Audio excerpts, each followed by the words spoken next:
In Salt Lake City itself, it's pretty progressive, and we have a lot of queer people living here. But you go 20 minutes in any direction outside of Salt Lake, and it's a whole nother world. So. And then, in your opinion, is there progress being made? Oh, there's tons of progress being made. Since Proposition 8, our community has really come out and started acting on its own behalf. So our community is feeling more empowered.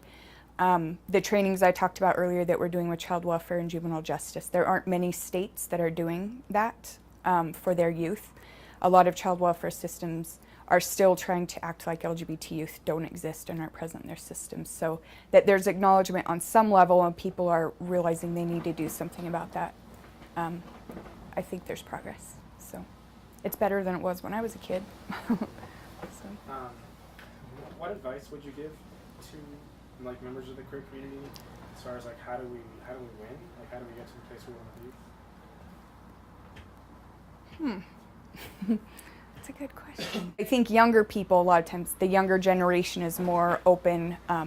LGBT people are gaining more visibility, so it's not seeming like such a weird thing to youth. So I think just with time that and changes in a shift in power, so when our youth now are empowered, that might make a difference.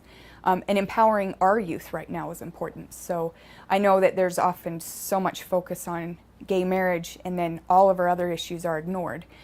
To me, I would way rather us not have any of our youth be homeless than me have the right to marry the person I want to marry. Not that that is an important issue, but there's a lot of other issues that are important as well. So maybe also I think that if we make sure that we're